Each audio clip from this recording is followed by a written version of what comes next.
행위의 주체와 객체, 바로요 구성요건의 객관적 요소 중에 주체, 범죄를 저지르는 자, 객체, 범죄의 대상, 행위, 결과, 인과관계, 그 중에서 지금 이제 주체와 객체를 보는 겁니다. 일반적인 범죄들은 뭐 보통 일반적인 사람들이 다 범죄를 저지르지만 우리 앞에서 본 것처럼 신분범 같은 경우에는 뭐 신분이 있는 자만이 범죄의 주체가 될 수 있습니다. 한편 이 범죄의 주체, 소위 사람만이 범죄의 주체가 될 수 있는데, 혹시 법인, 여러분들이 이제 법을 배우면서 제일 먼저 헷갈리는 게 바로 뭐 자연인과 법인의 개념입니다. 자연인은 여러분이나 나처럼 이렇게 몸뚱아리가 있는 사람이고, 법인은 실제 몸뚱아리는 없지만 법적으로 사람으로 취급되는 사람을 이걸 법인이라고 합니다. 보통 주식회사가 다 법인이에요. 삼성전자 주식회사도 법인이거든. 얼굴 어떻게 생겼나? 얼굴이라는 게 없지. 몸뚱아리가 있는 게 아니니까. 자연인은 당연히 범죄의 주체성이 인정이 되지만 법인도 범죄의 주체가 될 수 있을까?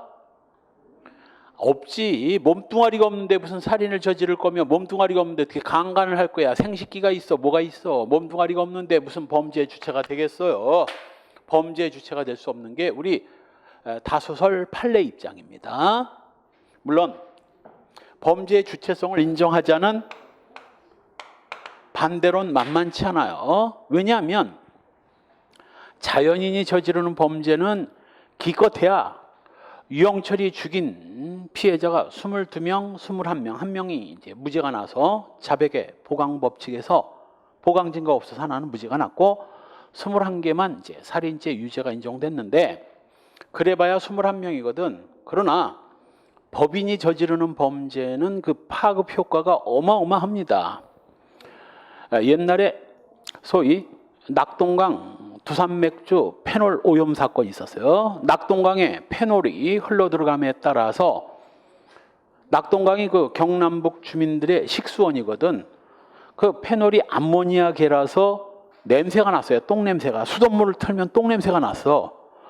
2달 동안인가 경남북 주민이 1000만 명이 넘는 부산, 대구 포함해서 1000만 명이 몇 달 동안 고통을 겪었어요. 수돗물을 못 먹어서 뭐 생수 난리 나고, 그땐 또 생수도 많지 않았거든. 소방차가 물 공급하고 뭐 약수터 난리 나고 그랬어요. 1000만 명이 무려 1000만 명이 고통을 입었다고. 또 일본 보세요. 후쿠시마 원자력 박살나는 바람에 온 세계에 민폐를 끼치고 있어. 이건 수천만 명 정도가 아니라 뭐 수억 명이 피해를 입지. 가끔가다 바다에 괴생물체 뭐 막 죽고 그런 거 전부 다 뭐 저 후쿠시마 그 오염된 방사능이 가가지고 뭐 죽는 것 같아. 내 생각엔 그래. 내 생각엔. 그래서 법인이 저지르는 범죄는 피해자가 수억 명에 이를 수도 있는데, 그걸 통제하지 않고서야 형법에 제대로 된 형법, 사회질서 유지 기능 같은 걸 수행할 수 있겠냐? 법인도 범죄의 주체로 봐야 된다는 긍정설 만만치 않습니다. 그러나 통설 판례는 법인은 범죄의 주체가 될 수 없고, 다음 페이지에 두꺼운 글씨 판례, 배임죄의 주체가 될 수 없고 대신 법인의 대표 기관인 자연인이 범죄의 주체가 된다. 따라서 삼성전자는 범죄의 주체가 될 수 없고, 그 대신 뭐 이건희가 범죄의 주체가 될 수는 있죠. 이건희가 배임죄, 횡령죄, 그리고 성매매도 저질렀죠. 예, 성매매 얼마 전에 뉴스에 정말 깜짝 놀랐습니다. 그 정도일 줄은. 성매매녀를 집으로 불러가지고, 그것도 한두 명이 아닌 여러 명을 불러가지고 성매매를 하고, 자연인, 그 법인의 대표자인 자연인이 범죄의 주체가 될 수 있을 뿐이고, 법인은 범죄 주체 될 수 없습니다. 당연히 법인격 없는 사단은 더욱더, 자, 이 법인도 사단법인과 재단법인이 있어요. 재산범죄 볼 때 이런 것들이 좀 나오니까 사단법인은 사람이 모여서 법인을 만드는 겁니다. 대한체육협회, 대한야구협회, 대한 상위군경협회 이런 것들이 사람들이 모여서 만든 법인 사단법인이고, 돈이 모여서 만든 법인이 재단법인입니다. 심장재단 하면 뭐요? 뜻 있는 사람들이 돈을 내가지고 그 돈으로 심장병 어린이를 무료로 치료해주는 그런 심장재단 같은 것들이 바로 돈이 모여서 법인이 되는 겁니다. 법인도 일단 법적으로는 인격체 사람으로 보지만 형법적으로는 민법에서는 법인도 민법상 권리능력 인정됩니다. 그러나 형법상으로는 몸뚱아리가 없기 때문에 범죄 주체 즉 범죄 능력은 없는 걸로 보지. 문제는 다음 페이지에 3 법인의 처벌.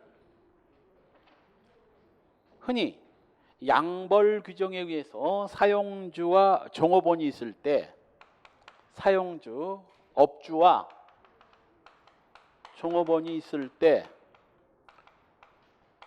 이 종업원이 사고를 친 경우, 예를 들면 갑 택시회사의 운전수 A가 고객을 술 취한 여자 고객을 강간을 했다든가, 바로 이때 종업원이 어떤 범죄를 저질렀을 때 종업원이 저지른 범죄에 대해서 종업원뿐만 아니라 업주까지도 둘 다를 처벌하는 규정을 많이 두고 있습니다. 이런 걸 소위 말하는 양벌 규정이라고 그래요. 종업원이 어떤 범죄를 저질러서 처벌될 때 종업원만 처벌하는 게 아니라 고용주까지도 양쪽을 다 벌하는 규정, 이걸 양벌 규정이라고 하고, 이때 바로 이 업주가 처벌되는 이유를 놓고 거기 법인을 처벌하는 이유를 놓고 다음 페이지에 무과실책임설, 과실책임설, 판례 태도 이렇게 나오는데, 이미 헌법재판소가 교통정리해 줬어요. 우리 대법원은 과거에 이 얘가 처벌되는 이유는, 일단은 얘가 처벌되는 이유는 종업원이 저지른 범죄에 대해서 대신 처벌되는 게 아니라 갑 자신이 저지른 잘못이 있는 거예요. 무슨 잘못? 업주라면 종업원이 법 위반 행위를 하지 않도록 감독을 할 수 있잖아. 말 안 들으면 잘라버릴 수 있고, 바로 그 선임 감독상 종업원이 불법 행위를 하지 않도록 선임 감독을 해야 할 그 의무를 태만히 한 자신의 행위 때문에 처벌되는 것이지, 종업원이 저지른 잘못에 대해서 대신 책임을 지는 게 아닙니다. 다만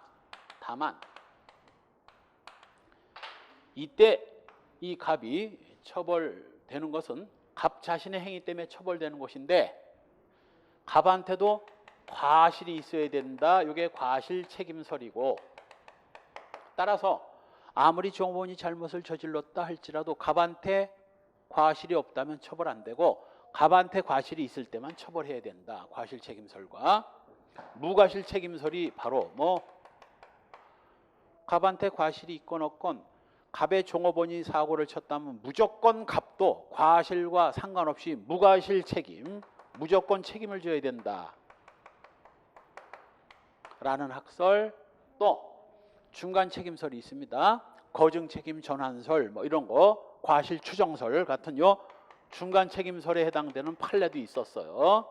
그래서 우리 대법원 판례는 어떨 때는 무과실 책임을 인정하고, 어떨 때는 중간 책임, 어떨 때는 과실 책임을 인정하기도 하고 오락가락 했었어. 사실 이걸 교통 정리해 준 게 바로 헌법재판소입니다.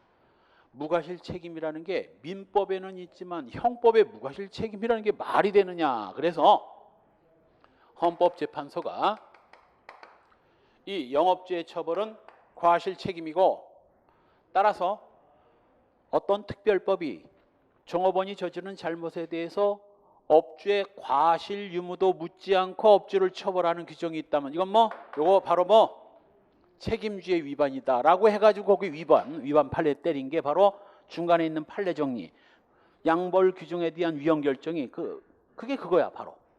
종업원이 저지른 잘못에 대해서 업주의 과실 유무도 따지지 않고 무조건 처벌하도록 한 거 전부 헌법에 위반된다고. 보건범죄 단속에 관한 특별조치법, 청소년보호법, 의료법, 도로법 같은 것들이 전부 다 8월의 판례를 볼까? 두 번째 줄 중간. 그 여부와는 관계없이 자동적으로 영업주도 처벌하도록 규정하고 있다면 이건 일곱 번째 줄. 형사법의 기본 원리인 책임 없는 자에게 형벌을 부과할 수 없다는 책임주의에 위반된다고 위헌 결정을 때렸고, 요 보건범죄 단속에 관한 특별조치법뿐만 아니라 위에 열거된 7개, 50개는 넘어. 50개. 이거 말고도 수십 개가 헌법재판소에서 위헌 결정을 받고 전부 다 업주한테 뭐가 있을 때만, 과실 책임이 있을 때만 처벌한다라는 규정으로 다 개정돼. 법이 싸그리 다 개정됐습니다. 한편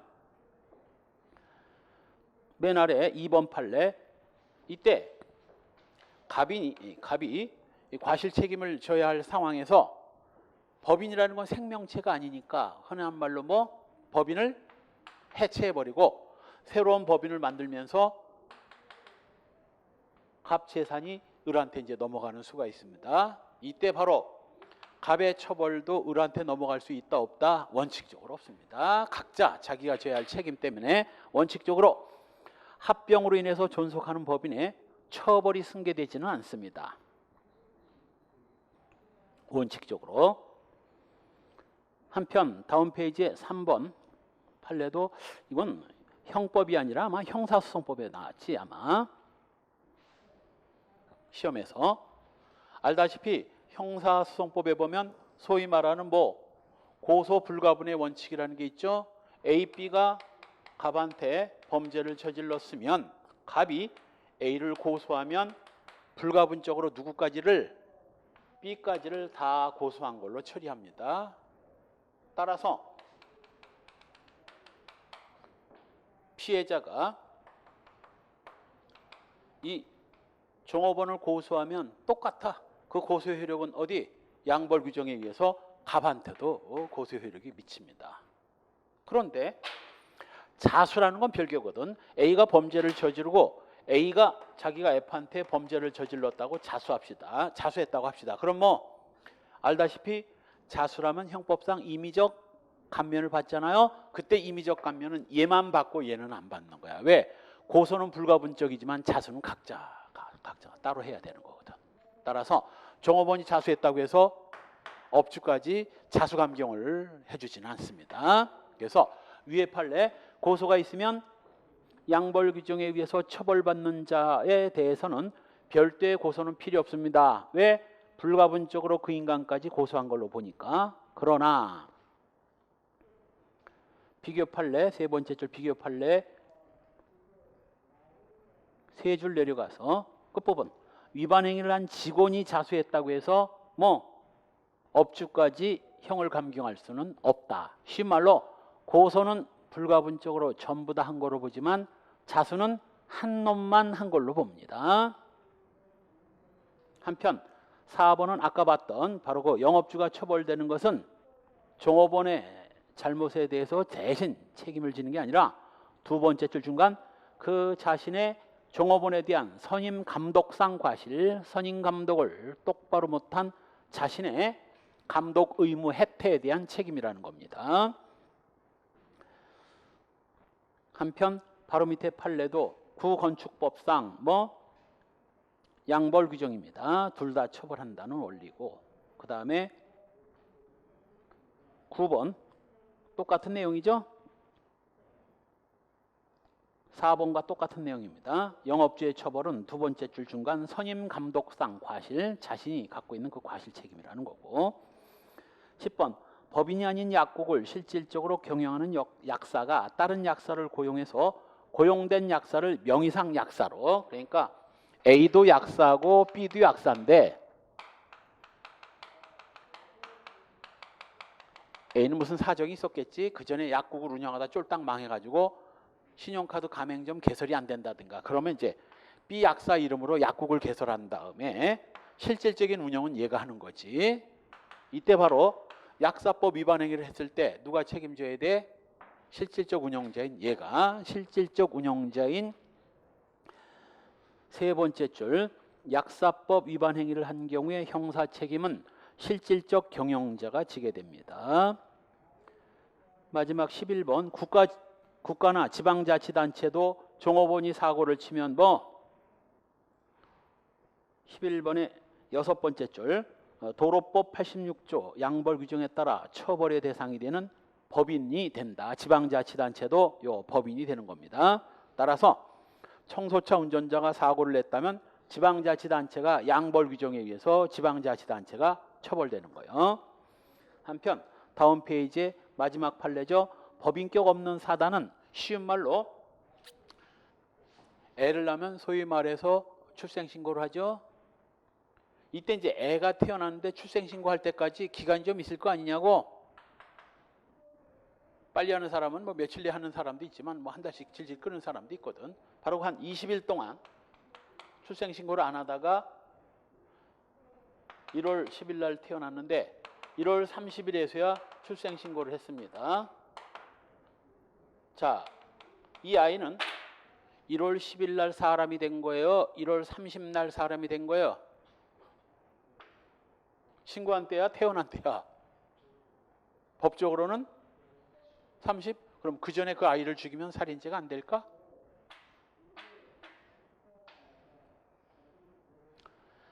출생신고는 늦게 했다 할지라도 이때 태어난 거로 보고 이때부터 사람인 거예요.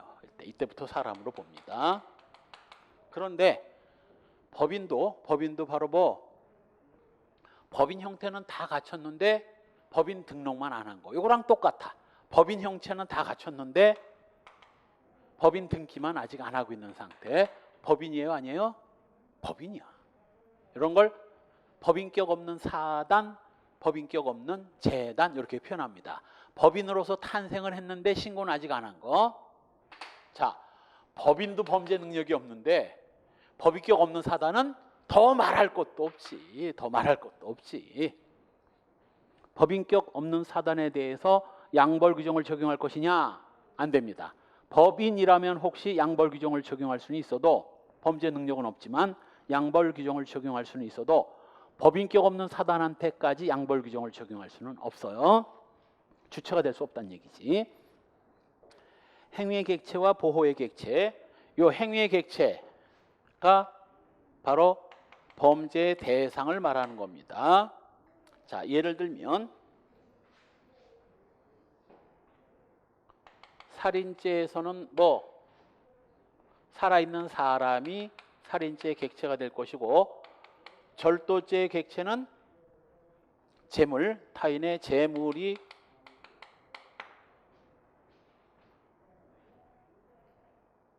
범죄의 객체가 될 겁니다. 그런데 범죄의 객체, 행위의 객체와 대비되는 개념이 바로 보호의 객체입니다. 보호의 객체는 이건 보호법익을 말하는 거예요. 보호법익. 보호법익이 뭔지는 우리 지난 시간에 설명 다 했죠. 그렇다면 살인죄는 사람이 객체가 되고 살인죄의 보호법익, 즉 보호의 객체는 뭐예요? 생명. 절도죄는 재물이 범죄의 객체고 절도죄의 보호의 객체의 보호법익은 재산권. 그럼 강간죄 객체는 옛날에는 여자였는데 이제 지금은 뭐 바뀌었죠? 사람이라면 다 강간죄 객체가 됩니다. 남자도 강간죄 객체 되는 거로 바뀌었어요. 이제 강간죄 보호법익은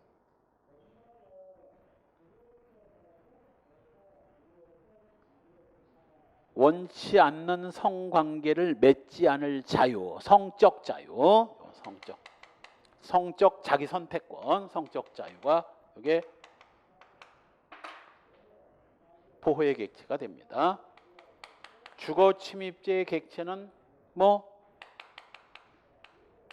주거가 객체가 될 것이고 보호법익은 사실상 평온, 그 주거의 평온이 보호법익이 됩니다. 퇴거불응죄는 범죄 객체는 없어요. 보호법익은 여러분이 살고 있는 집에 낯선 놈이 들어와서 개기면 주거의 평온 깨지죠. 보호법익은 주거 침입죄와 똑같아. 평온이에요.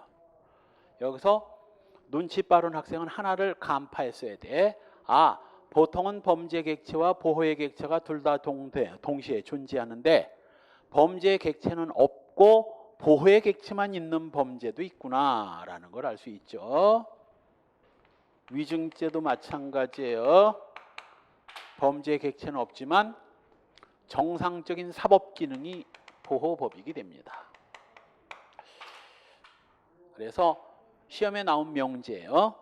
범죄 객체는 없을 수가 있어도 보호의 객체는 없을 수가 없다. 다른 식으로 표현하면 범죄 객체가 없는 경우는 있어도 보호의 객체가 없는 경우는 없다. 반드시 써야 돼. 하물며 우리 지난 시간에 보호법익을 형법이 보호를 해주는데 허접한 법익은 보호 안 해준다고 그랬습니다. 정말 심각하고 중대한 법익만 형법이 보호해준다고. 그 원리가 뭐였지? 허접한 법익은 형법이 못 본 채하고 진짜 심각한 법익 침해만 범죄로 규정해서 처벌해야 한다는 원리. 그게 뭐였어요? 복습부재. 보충성의 원칙이죠. 법률 용어로서 보충성이란 뭐가 부족할 때 보충한다는 의미 절대 아니야. 그렇게 생각하면 큰일 나. 보충성의 원칙은 이렇게 생각하면 됩니다. 최후의 수단, 마지막 수단으로서만 허용된다는 성질. 형법이 그걸 처벌하지 않고서는 사회 질서를 유지할 수 없는 심각한 법익 침해만 범죄로 규정해서 처벌해야지 경미한 법익 침해까지 처벌해서는 안 된다. 그 보충성의 원리에 위반돼서 위헌결정 떨어진 게 바로 뭐였어? 헌법재판소가 위헌결정 때린 거. 간통, 그 전에 혼인빙자 간음 이런 것들이 전부 다 형법이 그걸 처벌하는 것은 보충성의 원칙에 위반된다고 위헌결정 떨어졌잖아요. 법익이 있어도 허접한 법익은 보호를 안 해주는데 하물며 보호법익이 없는 범죄가 있을 수가 있겠습니까? 보호법익이 있어도 경미한 건 보호 안 해주는데 민법은 보호해줘도 형법은 보호 안 해주거든. 그래서 특히 법익을 보호하기 위해서 존재하지만 법마다 달라. 민법이 보호하는 법익은 좀 넓어도 형법이 보호하는 법익은 점점 좁아집니다. 왜? 허접한 것까지 보호하려고 들었다가 사람 깜빵을 자꾸 보내게 되니까 자제하려고. 겸옥, 보충성, 겸옥성, 탈윤리화. 그래서 다시 한번 범죄의 객체가 없는 범죄는 있을 수 있어도 보호의 객체가 없는 범죄는 없다. 그리고 순경시험에는 거의 안 나온 걸로 기억되는데 옛날 사법시험에는 가끔 나왔어요. 다음 중 범죄의 객체라 볼 수 없는 것은 사람, 재물, 주거, 평온 이렇게도 나오고 다음 중 보호의 객체에 해당할 수 없는 것은 생명, 재산권, 성적 자유, 주거 이런 식으로 나옵니다. 자, 노란색과 하얀색의 무슨 공통적인 집합의 차이점이 뭐가 있지? 저걸 알면 굳이 외우지 않아도 된다는 얘기거든. 죄가 크다.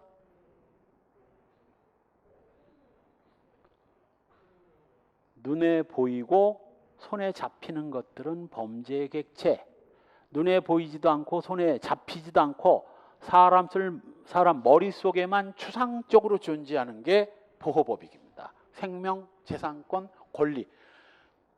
휴대폰은 재물이지만 그 휴대폰에 대한 내 재산적 권리는 이건 눈에 보이는 게 아니잖아요. 그래서 눈에 보이고 손에 잡히는 것들은 범죄 객체. 그래야 범죄의 대상이 되지. 눈에 보이지도 않는데 범죄의 대상이 되겠어요? 눈에 보이고 손에 잡혀야 범죄의 대상이 되지. 눈에 보이지 않고 손에 안 잡히는 거, 이게 보호의 객체 보호법익이 되는 겁니다. 한편 바로 우리 형법 각칙이 뭐라고 그랬어? 수백 개의 범죄와 거기에 해당되는 형벌을 쫙 규정하고 있다고 그랬지. 그 범죄를 규정할 때도 순서 없이 마구 섞어 놓은 게 아니라 뭐 개인적 법익을 침해하는 범죄와 사회적 법익을 침해하는 범죄, 국가적 법익을 침해하는 범죄, 이렇게 세 덩어리로 나눠볼 수 있어요. 이 개인적 법익에 관한 죄에서 이제 살인, 강간, 방화는 여기 살인, 강간, 폭행, 절도, 사기 이런 범죄들이 여기 들어가고, 사회적 법익에 해당되는 범죄 바로 방화, 통화 위조, 문서 위조 이런 범죄들이 들어가고, 국가적 법익에 관한 죄 바로 간첩죄, 내란죄, 공무집행 방해 같은 범죄들이 들어가는 겁니다. 그런 범죄들이 수백 개가 쫙 나열되어 있는 게 형법 각칙이고, 그 나열 순서가 바로 뭘 기준으로? 법익을 기준으로 개인적 법익, 사회적 법익, 국가적 법익 이 순서대로 나열되는 거예요. 자, 그 다음 구성요건. 자, 이제 본격적으로 범죄론 체계로 다시 돌아가는 겁니다. 범죄는 구성요건, 위법, 책임 세 요소로 구성되고, 이 구성요건이라는 게 바로 뭐예요? 구성요건이 뭐냐? 한마디로 말해서 형법이 규정하고 있는 수백 개의 범죄 유형, 수백 개의 범죄 유형, 강간, 방화, 절도, 사기 같은 수백 개의 범죄 유형을 이걸 구성요건이라고 하고, 지난 시간에 얘기했지만 범죄 유형에 해당하는 행위를 했다고 해서 다 범죄가 되는 건 아니라고, 상대방이 나를 죽이려고 하기 때문에 발로 뻥 차서 폭행을 가했다면 폭행죄 구성요건에는 해당되지만 정당방위로서 위법성이 조각되거든. 따라서 범죄가 성립되려면 일단 범죄 구성요건에 해당돼야 되고, 그 구성요건에 해당되는 행위나 결과가 법에 위반돼야 되거든. 법 위반성, 법에 위반돼야 되고, 위법이라는 게 바로 법에 위반된다는 성질. 마지막 책임이 또 뭐야? 아무리 구성요건에 해당하고 위법하더라도 도저히 행위자를 비난할 수 없다면, 비난 가능성, 비난할 수 없다면 범죄는 성립하지 않습니다. 바로 주한역 앞에서 회칼로 완전히 미친놈 하나가 사람을 수십 명을 찔러 죽여도 300원짜리 자판기에 200원만 들어갔을 뿐 300원이 들어가지 않았다면 음료수가 나올 수가 없고 범죄가 성립할 수 없는 거예요. 무죄예요. 무죄. 바로 그 범죄의 첫 출발점이 구성요건이고, 구성요건은 형법이 규정하고 있는 수백 개의 범죄 유형이지만, 좀 쉽게 설명하면 형법 각칙 조문 중에서 형벌 부분을 잘라낸 나머지 앞부분, 사람을 살해한 자, 폭행 협박으로 사람을 강간한 자, 이런 것들이 다 구성요건이고, 그 구성요건을 수백 개를 섞어 놓으면 헷갈리니까 그 구성요건을 뭘로? 유형별로 나눠 놓은 것이 바로 구성요건 요소인 거예요. 객관적 요소로서 주체, 객체, 행위, 결과, 인과관계, 주관적 요소로서 고의, 과실과 목적, 표현, 경향 등이 있다 했습니다. 따라서 구성요건이란 형벌을 과하는 근거가 되는 행위 유형을 추상적, 일반적으로 기술한 것으로 소위 각칙조문의 형벌 부분을 잘라낸 나머지 앞부분인 거예요. 구별개념, 구성요건 해당성, 범죄가 되려면 최소한도 형법이 규정하고 있는 그 수백 개의 구성요건 중에 하나에 해당돼야 돼. 따라서 강간을 하거나 불을 지르면 범죄가 되지만 동성연애를 하거나 이성연애를 한다든가, 동성연애를 하건 이성연애를 하건 형법이 그걸 범죄로 규정해서 처벌하지는 않거든. 동성연애는 형법이 처벌 규정이 없어요. 하고 싶으면 할 수 있는 거지. 취향이지, 취향. 얼마 전에 서울역 광장에서 이제 서울역인가 홍대인가 동성연애 무슨 퀴어 축제 한다고 난리. 우리나라가 조금 발달이 덜 돼서 그런지 다양성을 별로 인정하지 않으려고 합니다. 나도 뭐 별로 좋지는 않지만 지들이 지들끼리 좋다고 뭐 축제하겠다는데 뭐 그거 그냥 꼭 붙잡아다 처벌하고 해야 되겠나? 보충성의 원칙의 위반이지. 그걸 처벌한다면 처벌 안 합니다. 하든 말든 뭐 각자 취향인데 단 도를 지나치면 안 되지. 도를 지나치면.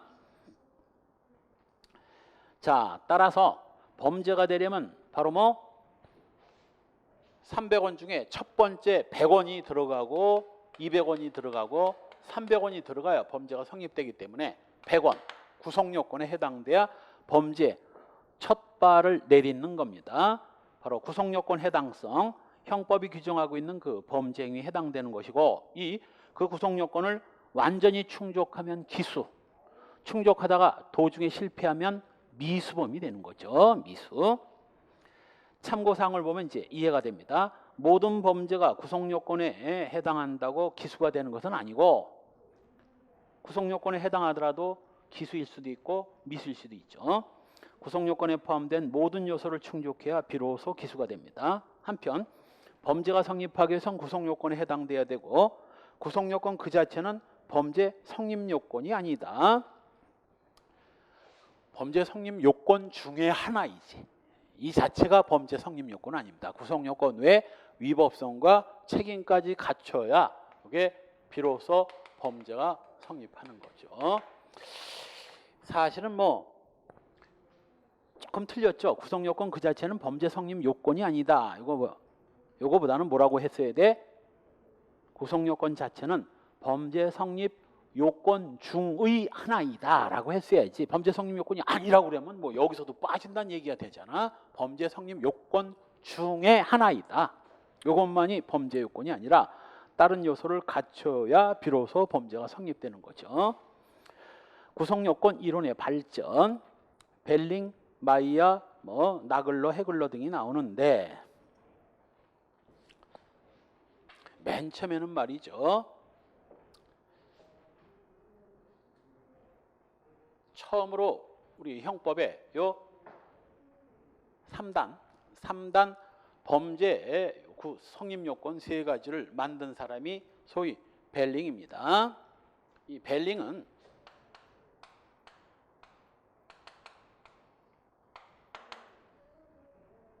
이 민법상 법률 요건을 형법으로 구성 요건으로 끌고 오면서 바로 이 3단계의 범죄론 체계를 완성해요. 구성 요건은 형법이 규정하는 그 수백 개의 범죄 유형이고 위법은 법에 위반된다는 성질, 책임은 행위자에 대한 비난 가능성, 그리고 이 범죄의 세 요소는 각자 따로법이다, 완전 별개이다 이렇게 봅니다. 그러다가 벨링이 이제 비판을 받게 되지. 사람을 죽이면 특별한 경우를 제외하고는 위법하지 않느냐. 구성요건과 위법이 아무런 관계가 없다면 왜 사람을 죽인 행위가 나중에 위법하게 되느냐. 뭔가 이유가 있는 거 아니냐. 완전 별개 문제라면 왜 구성요건에 해당하는 행위가 특별한 사정이 없으면 위법하게 되느냐. 여기서 벨링이 한 발 물러섭니다. 그래서 죽기 전에 학설을 약간 바꿔 이 구성요건에 해당되면 이 위법성을 보여주는 어렴풋한 윤곽 정도를 나타내준다. 그래서 구성요건과 위법성의 관계를 완전 별개의 관계에서 구성요건에 해당되면 어렴풋이 그 구성요건 안에는 위법성의 윤곽이 조금 서려 있다. 이렇게 표현하고 죽습니다. 그 뒤 이제 마이어가 등장해서 소위 인식 근거설 위에 아래 내용이 그냥 합쳐져 가지고 내가 설명하는 겁니다. 이 마이어는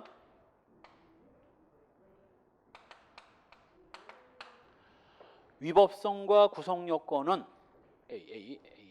위법성과 구성요건은 이건 연기와 불의 관계다. 아주 끈끈한 관계라는 거죠. 연기 나는 곳에 불이 있듯이 구성요건 있는 곳에 위법성도 있기 마련이다. 따라서 이 구성요건과 위법은 연기와 불의 관계처럼 밀접한 관계를 맺게 된다. 이렇게 표현합니다. 연기 있는 곳에 불이 있듯이 구성요건에 해당하면 당연히 위법성도 있기 마련이다. 그럼에도 불구하고 이 마이어는 구속요건과 위법을 완전히 합치지는 않았습니다. 별개는 별개인데 완전히 별개가 아니라 연기와 불의 그 끈끈한 관계를 맺고 있다는 거지. 그러다가 이제 소위 말하는 매치거가 등장해서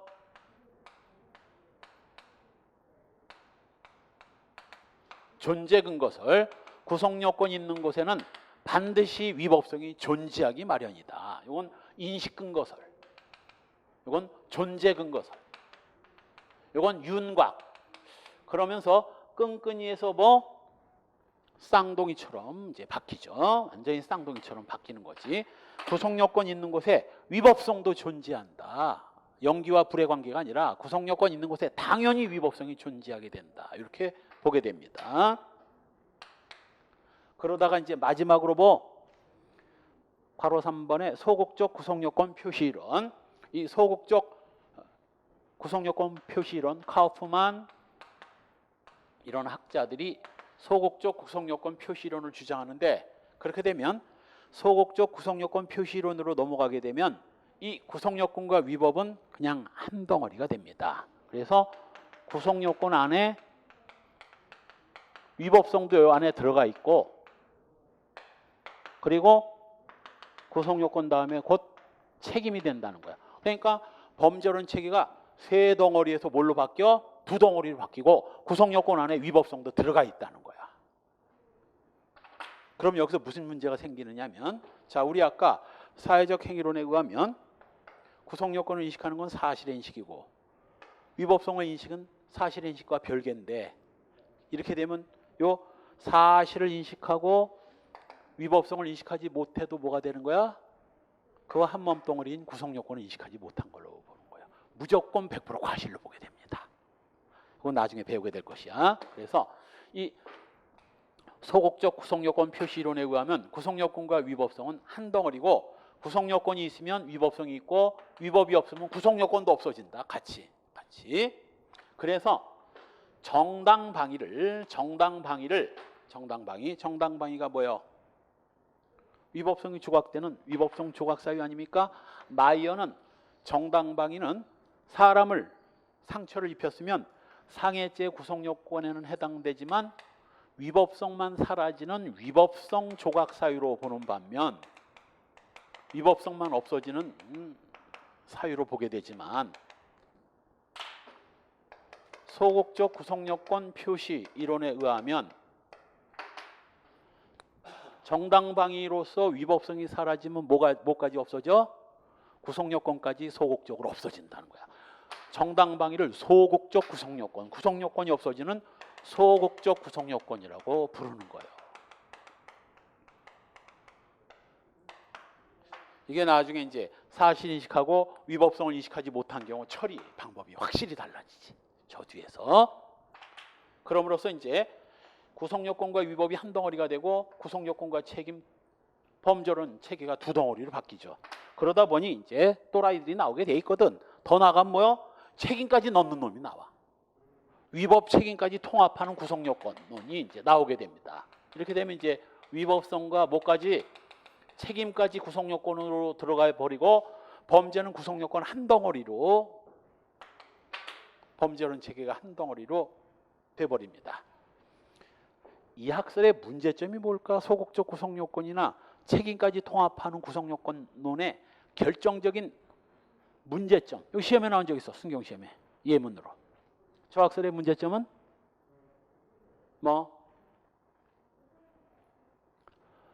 처음부터 구속요건에 해당하지 않는 행위와 동성연애 같은 것들, 상해죄처럼 구속요건에는 해당되지만 위법하지 않아서 범죄가 되지 않는 경우를 이걸 구분 못해. 그냥 범죄가 안 되는 거로 처리를 하게 되지. 그래서 구속요건에 해당하면서 위법하지 않아서 죄가 안 되는 경우와 처음부터 구속요건에 해당하지 않는 경우를 구별을 못해. 전부 한 덩어리니까.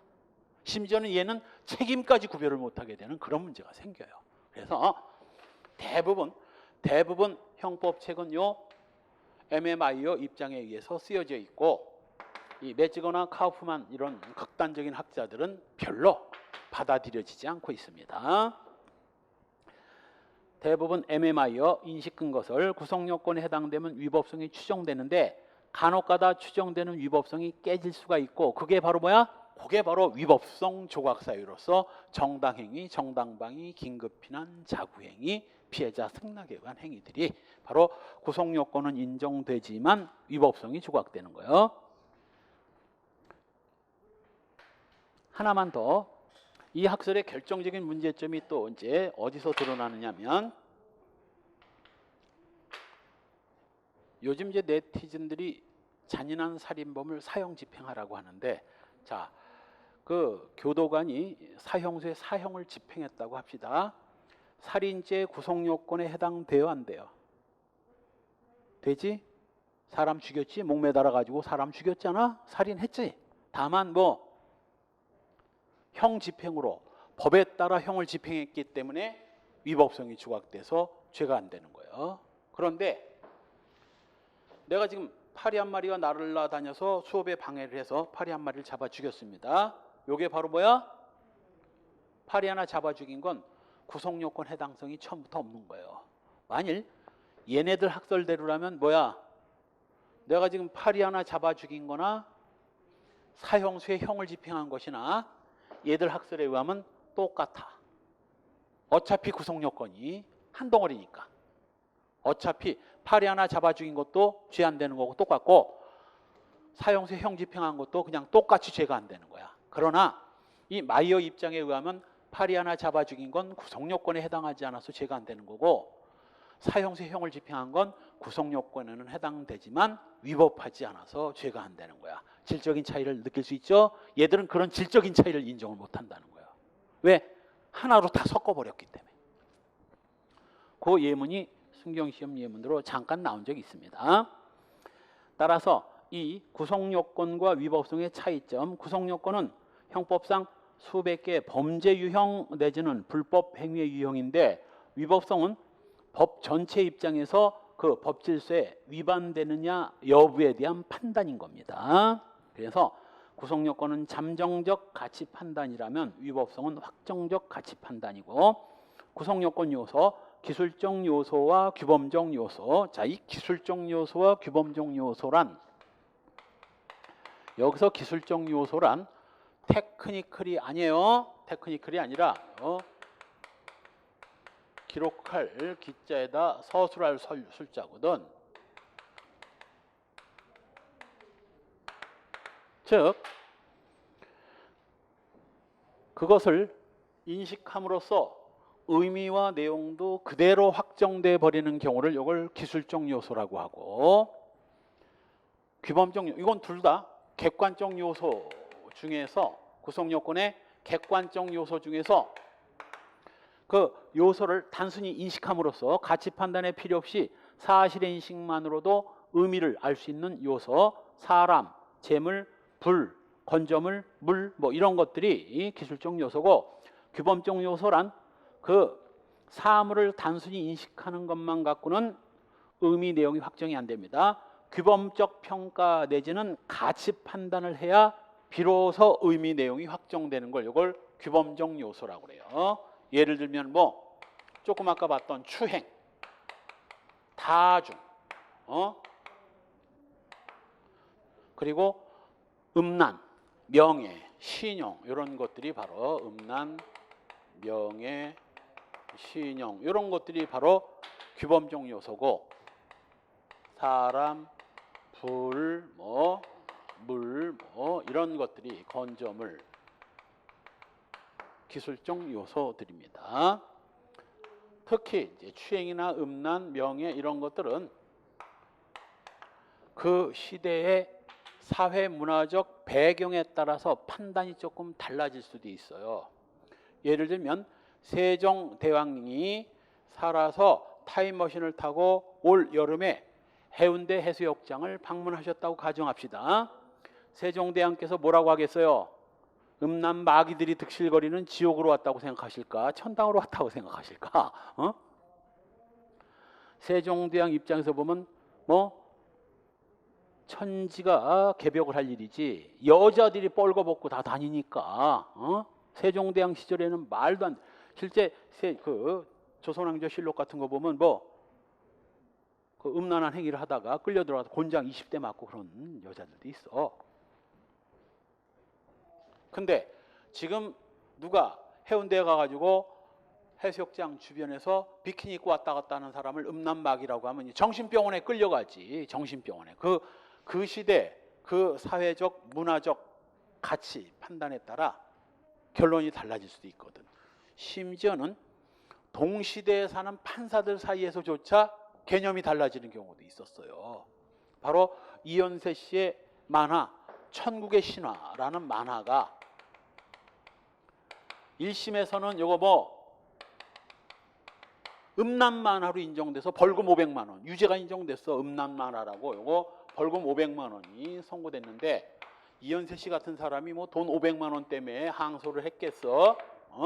돈도 많이 벌었는데 항소를 해서 2심에서 이깁니다. 이 정도 만화를 가지고 음란이라 볼 수 없다. 동시대에 살고 있는 판사들 사이에서도 음란이다 아니다 논란이 있을 정도로 규범적 구성요건 요소는 어떤 가치 평가가 없이는 의미 내용을 확정할 수 없는 요소입니다. 그렇다면 규범적 요소는 우리 형법에 많을수록 좋다, 적을수록 좋다. 많으면 안 되지. 왜? 판사들 사이에서도 혼란이 있는 이런 요소를 형법에 자꾸 넣으면 소위 죄형법정주의 명확성의 원칙이 깨질 위험이 있거든. 그래서 이 규범적 요소 지나치게 쑤셔 넣었다가 형법에 막 구겨 넣었다가 헌법재판소가 뭐 위헌결정 때린 거 많아. 그게 바로 이제 명확성의 원칙에 위반된 판례들이 전부 다 이 규범적 요소들이거든. 대부분.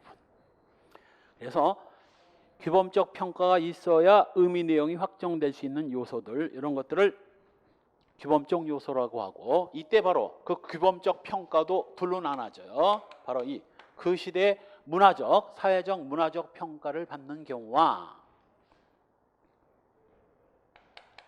그 시대 사회 문화적 평가를 받는 경우와 법적 평가를 받는 경우로 나눠집니다.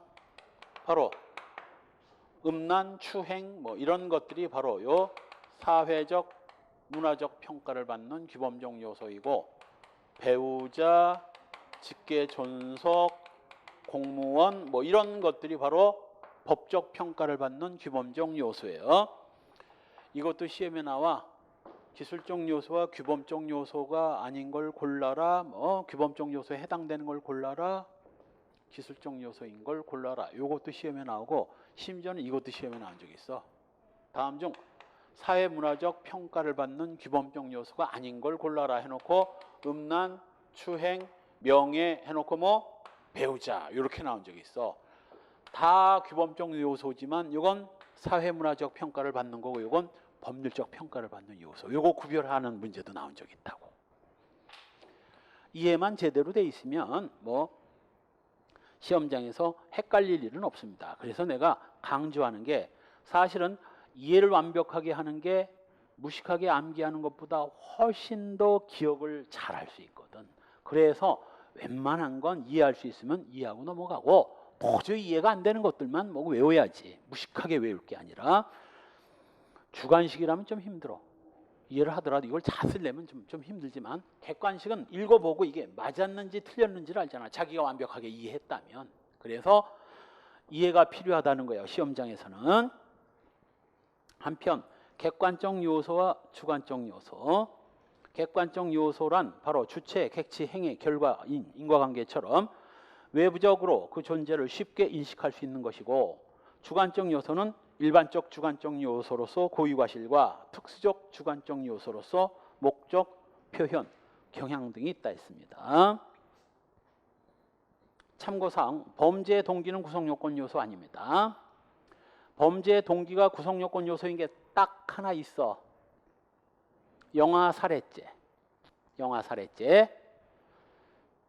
영아를 살해했는데 그냥 살해하면 안 되고 일정한 동기, 뭐 양육할 수 없음을 예상하거나 특히 참작할 만한 동기로 인해서 영아를 살해, 유기해야만 성립되는 경우가 있지만 일반적인 범죄에서는 범죄 동기는 구성요건 요소 아닙니다. 한편 위법성의 인식은 책임 요소로서 구성 요건 요소 아니고요. 당연하지. 처벌 조건도 구성 요건 요소 아닙니다. 범죄론 체계를 제대로 이해하고 있는 학생이라면 이 디귿 뭐 니은 이런 것들에서 헷갈리면 안 돼. 범죄론 체계가 있는데 이걸 인식하는 게 무슨 구성 요건 요소야. 이걸 인식하는 게 구성 요건 요소지. 너무나 당연한 거죠. 이런 걸 무슨 뭐 이런 게 이제 외우라는 뜻인데 외울 필요 없어. 딱 보면 그냥 답 나오는 건데 뭘 외워? 외우긴. 리얼 결과적 가중범에 있어서 중한 결과에 대한 인식. 요거는 너무나 당연한데 학생들이 얼핏 보면 좀 헷갈리거든. 결과적 가중범이란 중한 결과를 인식하지 못하고 과실로 중한 결과를 발생시키는 걸 결과적 가중범이라고 그래요. 따라서 사람을 때리다가 과실로 피해자가 죽어야 폭행치사이지, 사람을 때리다 중한 결과에 대한 고의가 있으면 그건 폭행치사가 아니라, 사망 부분에 대해서 고의가 있으면 폭행치사가 아니라 살인이 돼. 인식을 하면 안 된다고. 당연히 결과적 가중범의 중한 결과는 인식을 하면 살인이 되기 때문에 인식해서는 안 되지. 구성요건 요소가 아니다. 폭행치사에 대한 죽음에 대한 인식은 구성요건 요소가 아니다. 단 죽음에 대한 인식은 구성요건 요소가 아니지만 뭐 인식 가능성은 있어야 돼요. 인식 가능성마저 없으면 결과적 가중범도 또 안 되거든. 그러니까 인식은 하지 않아도 인식의 가능성은 있어야 됩니다. 그 다음 기술된 요소와 기술되지 않은 요소. 구성요건에 글자로 찍혀 나온 게 기술된 요소고, 글자로는 찍혀 나오지 않았지만 뭐 그 안에 의미 속에 내포되어 있는 거. 예를 들면 절도죄 같은 경우에는 타인의 재물을 절취한 자는 이렇게 되어 있는데, 그 절취의 개념 안에 뭐 불법 영득 의사를 가지고 절취를 한다는 개념이 포함되어 있는 겁니다. 글자에는 찍혀 나오지 않지만 당연히 포함된 요소들이에요. 한편 결과 반가치와 행위 반가치. 결과 반가치와 행위 반가치는 이건 이미 가치 판단입니다. 가치 판단. 위법이 법에 위반된다는 성질인데, 이 위법성을 판단하는 기준도 실질적 위법성론과 형식적 위법성론이 있고, 바로 그 실질적 위법성의 기준으로 행위 반가치와 결과 반가치가 나오는 거거든. 좀 쉽게 설명하면 행위 반가치는 그 법에 위반되는 행위를 중심으로 보고, 결과 반가치는 행위는 안 보고 결과가 법에 위반되는가 여부를 봅니다.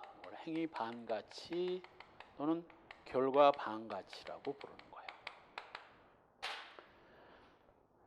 그런데 이 행위 반가치나 결과 반가치는 결정적으로 행위 반가치는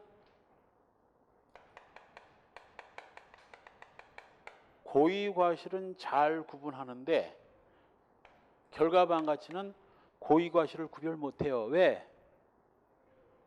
결과가 고의로 죽었건 과실로 죽었건 사람 하나 생명이 침해됐다는 결과는 똑같거든. 그러나 행위 반가치는 다르지. 고의로 사람을 죽였냐 과실로 죽였냐는 이건 천지 차이거든. 그럼 반가치 판단은 행위 반가치로 가야 될까? No. 기수미수에서는 반대 현상이 나타납니다. 행위 반가치에서는 기수건 미수건 뭐 결과는 안 보니까 사람을 죽이기 위해서 칼을 휘둘렀다는 건 똑같은 거거든. 그러나 결과 반가치는 다르지. 사람이 죽었냐 기수, 안 죽었냐는 이건 천지 차이죠.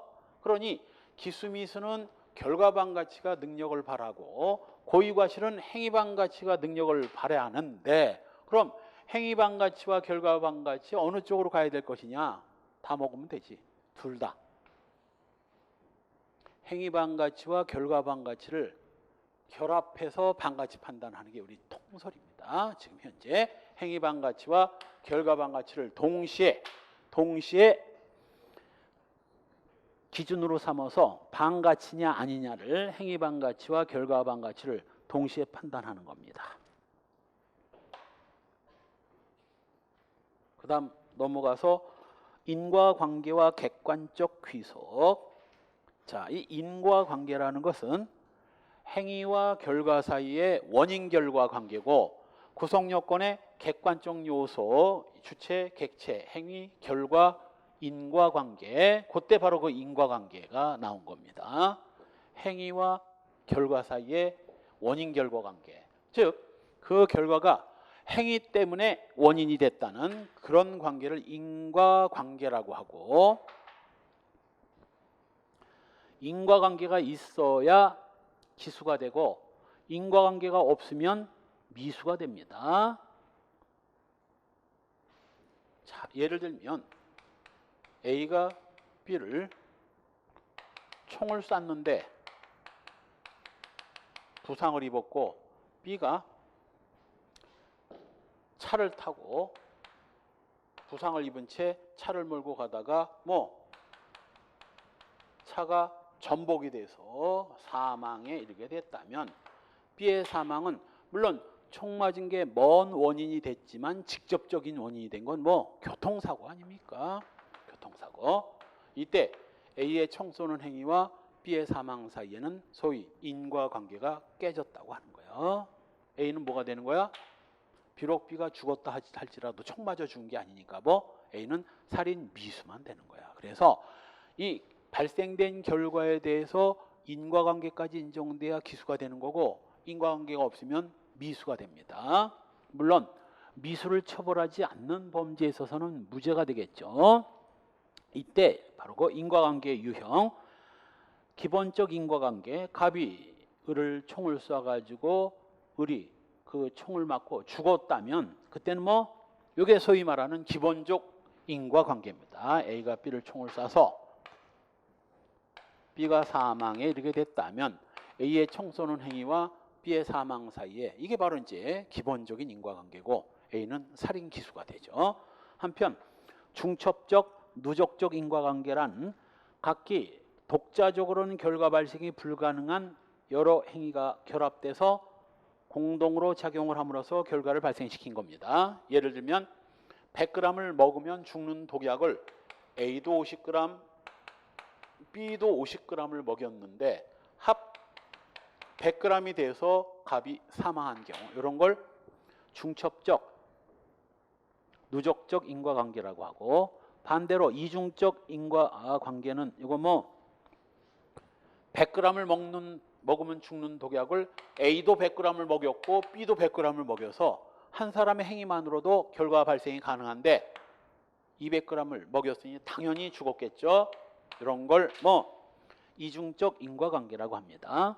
한편 가설적 인과관계, 발생한 결과에 대한 현실적 원인 행위가 없더라도 가설적 원인에 의해서 같은 결과가 발생했을 고도의 개연성이 있는 경우입니다. 추월적 인과관계, 나중 조건이 기존 조건을 추월한 경우죠. 바로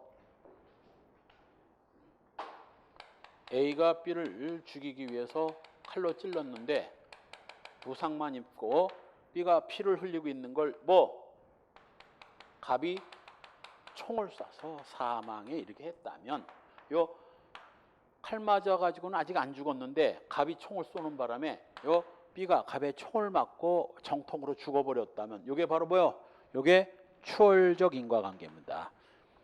만일 B가 정말 칼 맞고 계속 피를 흘리다가 죽었다면 A와 B의 사망 사이에는 기본적 인과관계가 됐겠지만 갑이 총을 쏘는 바람에 B가 갑에 총을 맞고 죽었다면 이 갑의 행위가 추월적 인과관계고 기존의 이 A의 행위는 이건 단절 인과관계가 끊어졌기 때문에 이걸 단절적 인과관계라고 표현합니다. 경합적 인과관계, 수계 조건 가운데 어느 조건이 의하더라도 동시에 결과 발생이 가능한 경우, 갑과 을이 병을 때리던 중 갑이 갑에게 맞아서 병이 상해를 입었으나 갑에게 맞지 않았더라도 어차피 을에 맞아서 상해를 입었을 것이라고 인정되는 경우, 이런 것들을 경합적 인과관계라고 합니다. 단절적 인과관계는 이미 설명했고, 비유형적 인과관계, 일정한 행위가 결과의 원인이 되긴 했지만 다른 과정이 개입이 돼가지고 결과가 발생된 경우, 예를 들면 갑이 을을 총을 쐈는데 가벼운 상처를 입었는데 혈우병 환자였기 때문에 죽었다든가, 또는 병원으로 옮기는 도중에 교통사고로 죽었다든가, 병원에서 의사 과실로 죽었다든가 하는 것들이 바로 비유형적 인과관계입니다. 이때 바로 인과관계가 있어야 기수고 없으면 미수인데, 어떤 경우에 있다고 보고 어떤 경우에 없다고 볼 수 있느냐, 요걸 놓고 수많은 학설들이 대립되는 거예요. 조건설에 의하면 이 조건설을 절대적 제약 공식이라고도 하는데,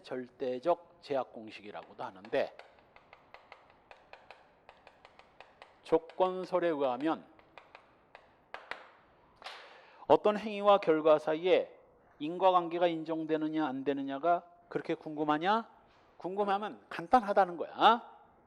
그 행위가 없었다면 어떻게 됐을까를 생각해서, 만일 그 행위가 없었다면 아마 결과도 발생하지 않았을 것이다. 그렇다면 이건 인과관계가 인정되는 경우고, 만일 행위가 없었더라도 어차피 결과는 발생했을 것이다. 그럼 이 결과는 이 행위 때문에 발생한 게 아니잖아요. 이거 인과관계를 부정하는 이론입니다.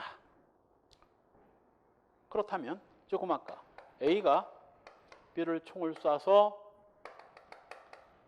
B가 A의 총을 맞고 사망에 이르게 됐다면, 이건 뭐요? 조건설을 적용해 보십시오. A가 B를 총을 쏘지 않았다면 어떻게 됐을까? B는 안 죽었을 것이다. 따라서 A의 총 쏘는 행위와 B의 사망 사이에 인과관계 인정되죠. 그런데 얼핏 보면 이 조건설이 굉장히 깔끔하게 인과관계 유무를 판단해 줄 것 같은데, 이 조건설의 문제점이 바로 결과만 발생하면 거의 99.9% 인과관계를 인정한다는, 즉 웬만하면 다 기수를 인정하는 그런 문제점이 등장해요. 볼까? A가 B를 총을 쏴서 B가 사망하기 전에 구급차 운전수 C가 B를 차에 싣고 병원으로 급히 달려가다가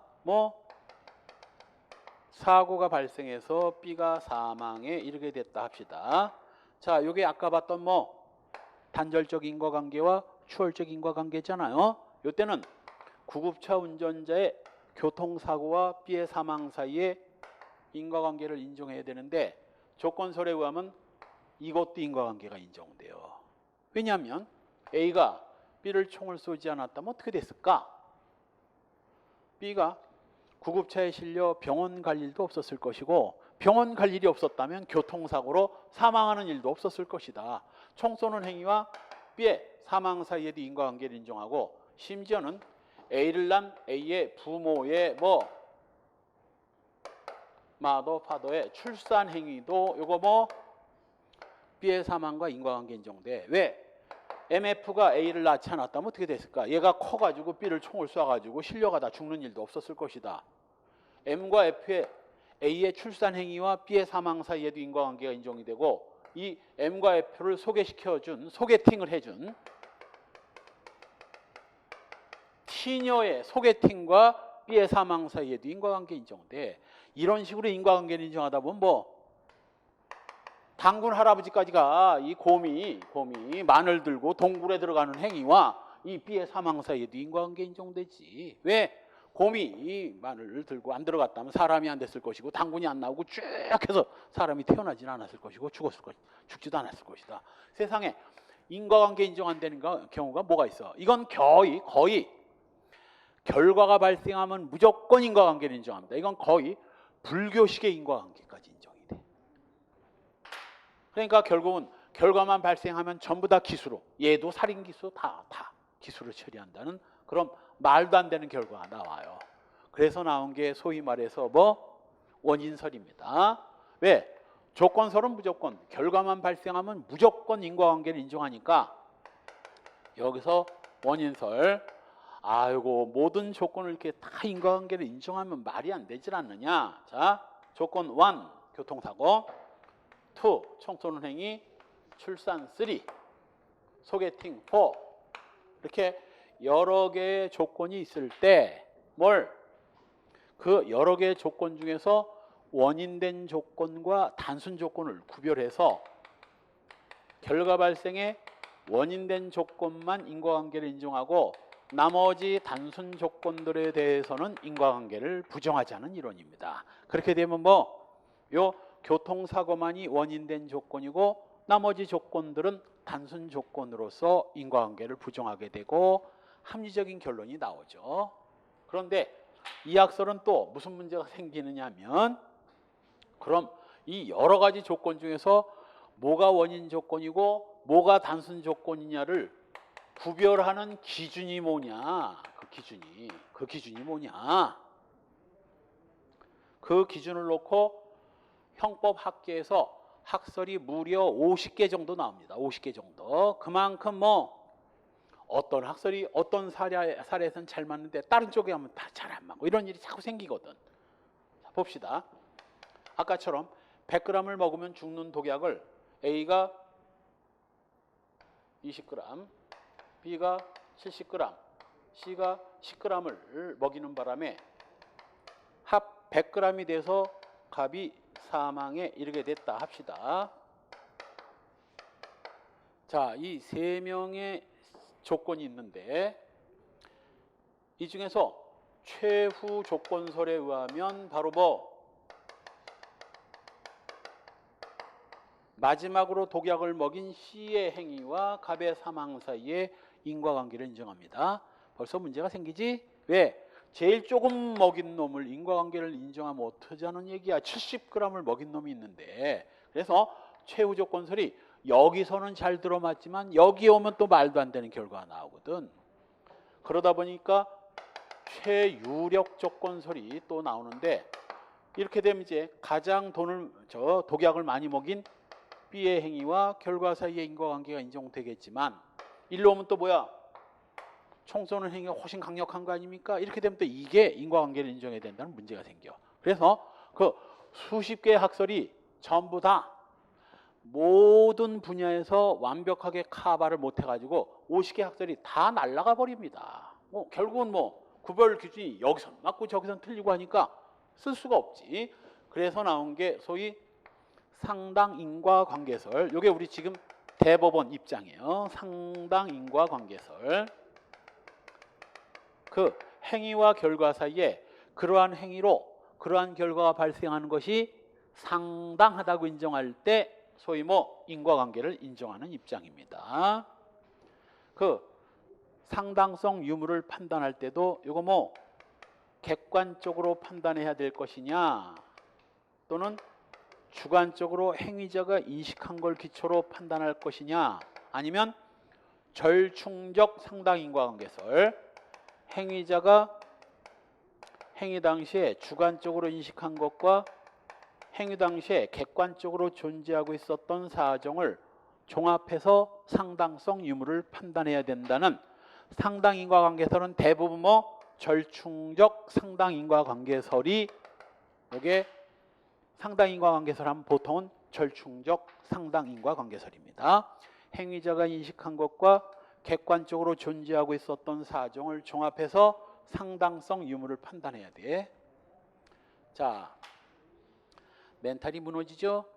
이 조건설과 원인설은 구별 기준이 좀 애매하고 너무 인과관계를 넓힌다는 문제점은 있지만 인과관계가 있다 없다가 정답이 따박따박 떨어지는데 일로 넘어오는 순간 구렁이 담 넘어가다는 식으로 그런 행위와 그러한 결과 사이에 상당성이 인정되면 인과관계 인정된다? 그럼 어떤 경우에 상당성이 인정된다는 거야? 구체적으로 알 길이 없어. 그건 뭘 통해서? 판례를 통해서 이제 확인하는 방법밖에 없습니다. 그래서 이 인과관계 이 학설이 지금까지 시험 문제 한 2번인가 나왔고 나머지 10문제 이상은 다 판례에서 나온 거야. 인과관계가 인정되는 경우를 골라라, 안 되는 경우를 골라라. 이 판례에서 다 시험 문제가 나온 겁니다. 한편 합법칙적 조건설에 의하면 조건설이 무슨 문제가 있으니까 인과관계를 너무 넓혀놓는다는 문제가 있으니까 이 조건설을 조금 발전시킨 게 합법칙적 조건설이에요. 즉 모든 조건에 대해서 다 인과관계를 인정하면 이런 문제가 생기니까 그 조건 중에서 합법칙적 연관성 있는 조건만 인과관계를 인정하는 학설입니다. 합법칙적 연관성. 합법칙적 연관성이 인정되는 조건만 인과관계를 인정하는데 역시 원인설과 똑같은 문제가 생겨요. 뭐가 합법칙적 조건이고 뭐가 나머지 그냥 조건이냐. 그 합법칙적 연관성은 그럼 어떤 경우에 인정되느냐. 그 급열 기준이 애매하다는 건 원인설과 똑같은 문제가 생기죠. 한편 현재 다수설의 입장인 2장 넘어가서 판례를 쭉 넘어가서 3. 객관적 귀속이론. 이 객관적 귀속이론이라는 게 최근에는 다수학자들의 지지를 받게 됩니다. 거의 다수설적 입장에 해당되는 이론이에요. 객관적 귀속이론이란 그 행위와 결과 사이에 그 결과를 행위자한테 귀속시킬 수 있을 때 기수 책임을 인정하자는 건데 일단 인과관계 유무는 조건설에 의해서 판단하되 조건설은 무슨 문제가 있다고 그랬어? 인과관계를 너무 넓혀놓는다는 문제가 있다고 그랬죠.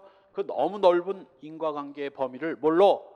객관적 귀속이 인정될 때만 객관적 귀속이 인정될 때만 기수 책임을 인정하고 객관적 귀속이 인정이 안 되면 기수 책임을 인정할 수 없다. 그래서 인과관계의 존재 여부는 조건설에 의해서 판단하되 객관적 귀속이 조건설에 의해서 인과관계가 인정된다 하더라도 객관적 귀속이 인정되어야만 기수 책임을 인정하자는 이론입니다.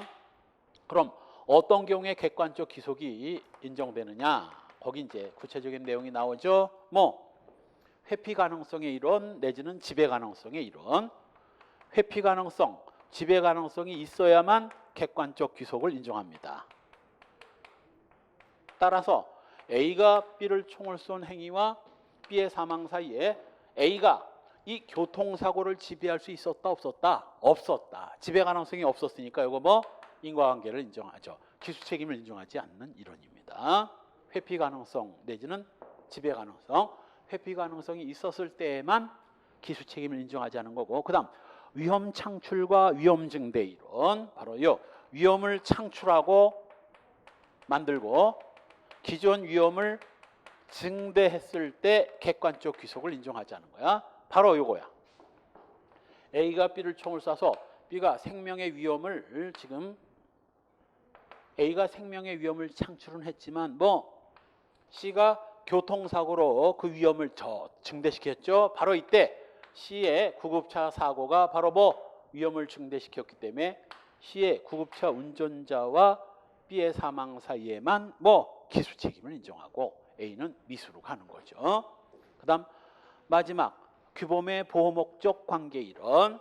규범의 보호 목적 관계 이론은 소위 형법 규범이 보호하려고 하는 영역 내에서 발생한 결과에 대해서 객관적 귀속을 인정하고 형법이 보호하고자 하는 영역 밖에서 발생한 결과에 대해서까지 객관적 귀속을 인정할 수는 없다는 거예요. 따라서 이 규범의 보호 목적 관계 이론. 갑과 을이 오토바이 경주를 하다가 지 스스로 사고로 사망했다든가 타인의 책임 영역에 속하는 경우 교통사고로 부상한 당한 자가 병원에 옮겨져 치료를 받던 중 의사 과실로 사망했다든가 이런 것들이 바로 뭐 규범이 보호하고자 하는 목적 범위 밖에서 발생한 거기 때문에 형법이 여기에 개입할 필요는 없다는 거죠. 객관적 귀속이 부정되는 경우입니다. 그래서 이 객관적 귀속 이론이 최근에 학자들로부터 뭐 각광을 받고 있는데 이 객관적 귀속 이론은 어느 정도 뭐 기준을 제시하고 있다는 점에서 기준이 애매한 이 학설보다는 뛰어납니다. 이 학설보다는 뛰어나요. 그러나 시험에서는 뭐 판례가 상당 인과관계설이니까 상당 인과관계설에 의해서 인과관계 유무를 판단해야 할 겁니다. 자, 다시 원위치로 돌아가서 이제는 74쪽 맨 아래 판례 정리. 판례를 봅시다. 다 시험에 나온 판례들만 보는 거예요. 면허도 없는 사람을 발파 작업을 시켜가지고 사고가 발생된 경우 이때 발파 작업을 지시한 행위와 사고 사이에 인과관계 인정된다 안 된다? 된다. 당연하지.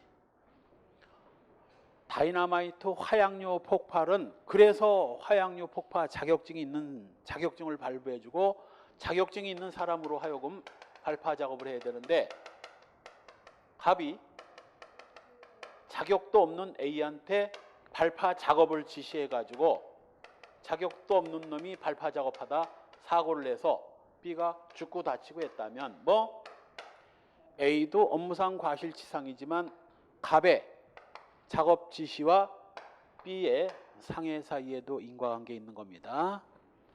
반대 판례 있어. 이 자격 없는 놈한테 발파 작업을 지시한 게 아니라 열쇠를 맡겼어. 화약고 열쇠를 맡기고 갑이 볼일 보러 간 사이에 이 무식한 인간이 경찰에서 검열이 나온다니까 다이나마이트가 여러분들 군대 생활해서 알죠? 총알이 남아도 안 되고 부족해도 안 되거든.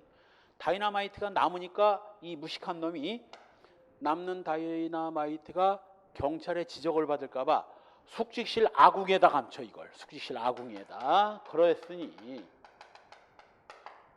숙직을 하던 B가 이제 날씨가 추우니까 가을에 추우니까 불을 떼다가 그 아궁이에 뭐가 있는데 다이나마이트가 있는데 불을 떼다가 다이나마이트가 폭파돼서 죽어버린 사건입니다.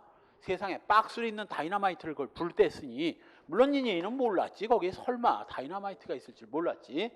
당연히 A의 아궁이에 다이나마이트를 숨겨놓는 행위와 B의 사망 사이에 인과관계가 있지만 갑이 A한테 화약고 열쇠를 맡긴 행위와 사망 사이에는 인과관계 없어요. 화약고 열쇠 맡겼지 누가 다이나마이트를 숙직실 아궁이에다 갖다 쳐놓으라고 그랬어. 열쇠만 맡겼지. 그리고 알다시피 여러분들 군대 생활할 때 탄약고는 반드시 뭐 이중 철망으로 하고 탄약고 건물도 절대 나무나 이런 게 들어가면 안 돼. 콘크리트로 해서 문도 철문이고 자물쇠도 2개 이상 채우도록 돼 있어요. 나무 못 쓰고 철문이어야 되고 그리고 환기구도 이 철근 박아서 난 못 들어가게 규격도 다 있어요. 왜? 아차하면 거기 불 나고 그러면 큰일 나니까. 나도 군대 생활할 때 탄약이 남는 거야. 수백 발이. 그래가지고 이상하다. 틀림없이 딱 맞췄는데 탄약이 부족한 거야. 그래 남는 거야. 그래서 500 몇십 발을 탄약을 화약권제 밖에다 파묻으면 큰일 나니까 2개 철책 안에 이제 그 사이에다가 파묻어서 그리고 나 휴가를 나왔는데 사단에서 검열이 나왔는데 400 몇 개가 부족하다는 거야. 알고 봤더니 완박스라고 생각했는데 그중에 일부가 비어 있었던 거야. 그걸 나는 완박스라고 착각하고 전화가 왔는데 이제 난리 났지 뭐. 실탄이 500발 정도가 부족하니. 내가 방위병한테 조수 방위병한테 어디다 그 파묻은 거 그거 파가지고 보충해라. 그랬으니 사단에서 난리가 난 거지. 남는 탄약을 거기다 파묻어놔. 그래가지고 와가지고 해명해. 그랬는데 내가 그냥 끊어버렸습니다. 말년 휴가였거든. 한 달 후에 제대하는데 막 알아서 하세요. 그냥 끊어버리고 가지도 않았어요.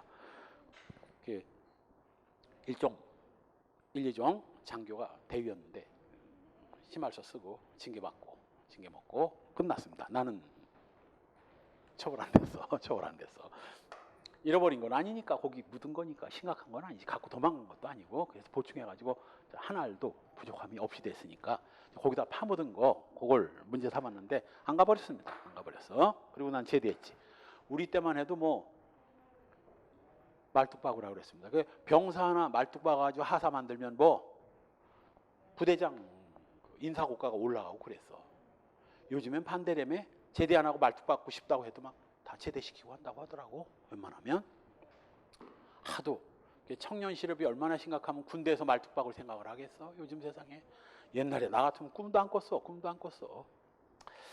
자, 똑같은 자격 없는 자라 하더라도 뭐 발파 작업을 지시해서 사고가 났다면 이건 인과관계 인정되지만 단순히 화약고 열쇠를 맡겼는데 이 자식이 이 아궁에다 다이너마이트를 숨겼다가 사고가 났다면 이건 인과관계 인정 안 됩니다. 저 뒤에 나올 거야 아마. 이번 판례가 유명한 속셈학원 여강사 강간치사 사건이죠. 학원 원장 갑이 강사를 채용한다는 구실로 A녀를 면담을 하자고 호텔로 오라는 거야. 몇 톤실인지 정확하게 안 나죠. 906호실로. 그래서 A녀는 그 906호가 이제 호텔마다 그 있잖아. 회의실 같은 게. 그런 회의실 그런 건 줄 알고 가서 906호 문을 열었는데 이건 그냥 침실이야. 원장놈이 들어오라고. 그래서 A녀가 이상하다. 회의실도 아니 무슨 호텔방에서 무슨 면담을 쭈뼛쭈뼛 하니까 빨리 들어오라고. 맞다고. 여기서 면담해야 된다고. 이상하다. 호텔방에서 왜 면담을 하나? 그리고 들어갔더니 아니나 다를까 하자고. 성관계를 맺자고. 당연히 거부하지. 그랬더니 이제 문을 잠그고 무슨 죄야? 감금죄. 문을 잠그고 합의하에 성관계를 하려고 했었는데 A녀가 합의를 안 해주니까 드디어 강간으로 돌변합니다. 그러니 A녀가 이제 강간을 안 당하려고 계속 저항을 하고 밀치고 하다가 결국은 시간을 많이 끌었지. 1시간 정도 끌었는데 대실 숙박이 아니라 1시간 빌려가지고 들어간 거거든. 호텔 카운터에서 전화가 온 거야. 1시간 됐으면 나가야지 왜 안 나가냐. 그랬더니 이 자식이 1시간 연장. A녀가 1시간 버티기도 정말 힘들었는데 1시간을 또 어떻게 버티나. 그리고 창문을 통해서 탈출하려다 미끄러져 떨어져 사망한 사건입니다. 자, 이 강간과 A녀의 사망 사이에 인과관계 있다 없다? 있다. 강간하려고 하니까 A녀가 도망치다가 떨어져 죽은 거 아니냐고. 이와 반대되는 판례가 그 유명한 음독 자살 사건이지. 갑이 A를 강간했는데 강간당한 A녀가 집에 가서 강간당한 충격으로 며칠 우울증을 앓다가 음독해서 자살합니다. 자, 이때 갑의 강간과 A의 자살로 인한 사망 사이에 인과관계 있다 없다? 이건 없어. 이건 없어. 왜? 강간하려고 쫓아다니면 도망가다 떨어져 죽을 수도 있지만 강간 다 끝난 뒤에 이틀 뒤에 맥없이 죽은 게 강간과는 상관없는 거죠.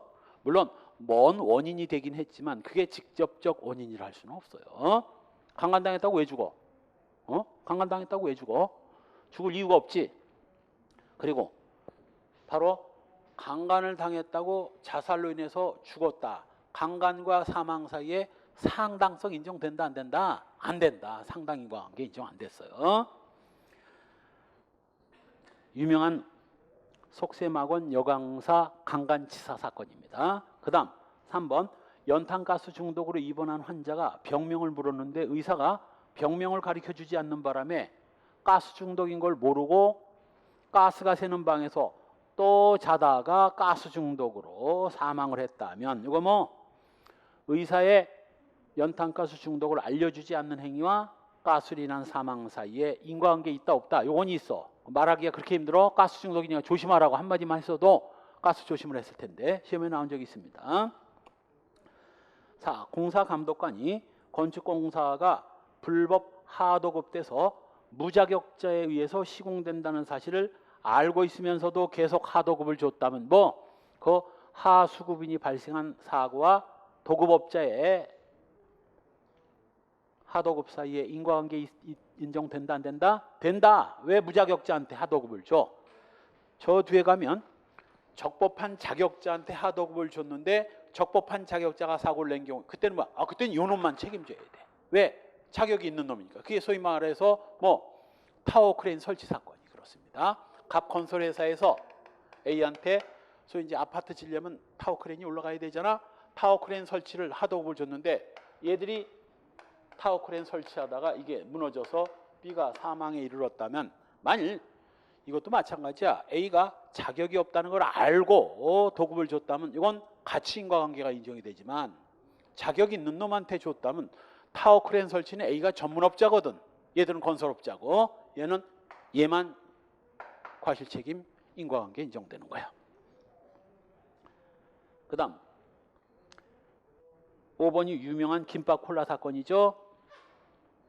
이건 또 사연이 어떻게 된 거냐면 다 시험에 나왔기 때문에 A가 B를 복부를 칼로 찔러.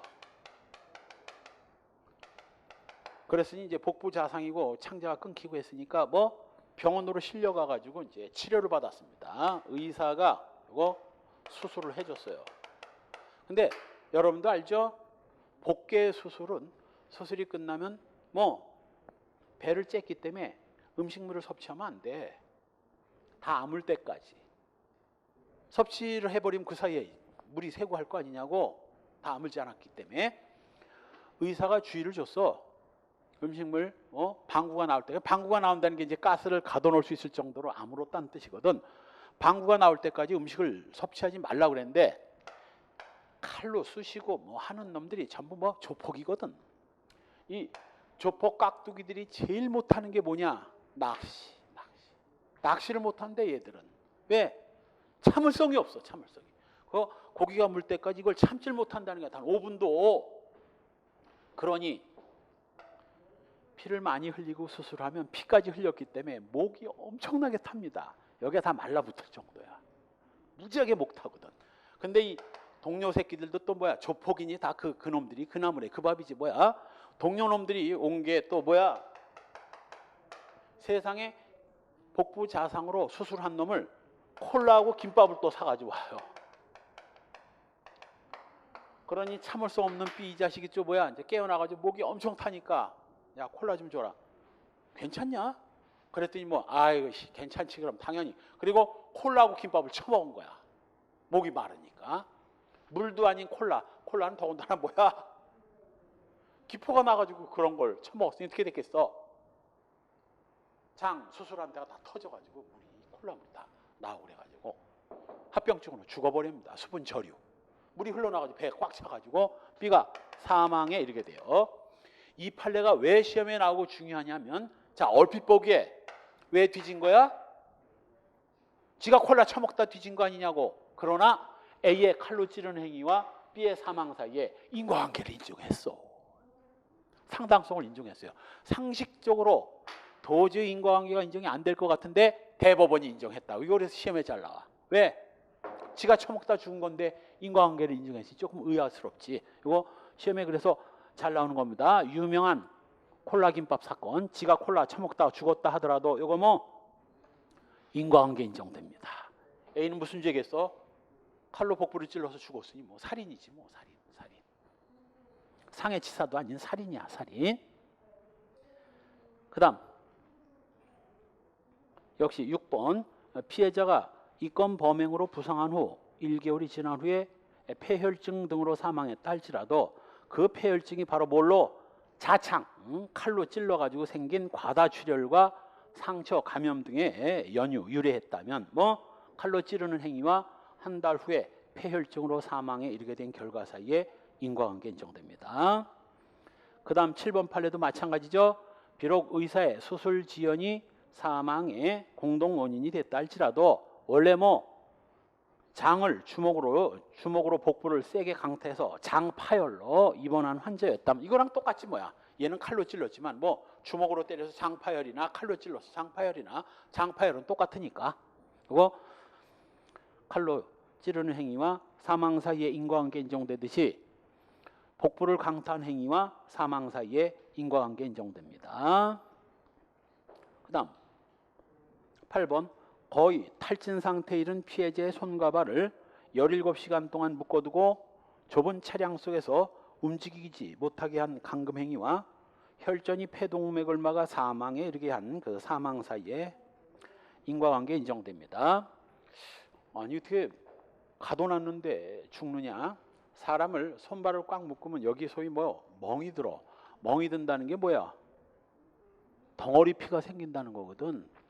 덩어리 피가 조금 생기면 혈관을 타고 돌아가면서 부서지고 하지만 이게 너무 많이 생기면 뭐 부서지기 전에 계속 생기니까 결국 핏덩어리가 어디 가서 막혀요? 모세혈관이 많은 폐 폐가 모세혈관이 제일 많잖아. 거기 산소를 받아들여야 되니까 폐 모세혈관이 많은 곳에 가서 덩어리가 계속 모세혈관을 막습니다. 모세혈관이 덩어리 피로 다 막히면 뭐 숨을 쉬어도 산소가 안 들어오는 거야. 그래서 골병들 많이 맞으면 골병 들어 죽는다는 게 바로 뭐 덩어리 피가 폐혈관을 막아가지고 산소 부족으로 죽는 게 바로 그거예요. 따라서 손과 발을 17시간 동안 묶인 부위에서 혈전이 생기고 그 혈전이 폐동맥을 막아 사망에 이르게 됐다면 뭐 묶어서 감금한 행위와 사망 사이에 인과관계 인정됩니다. 그 옆에다가 비교 판례 해놓고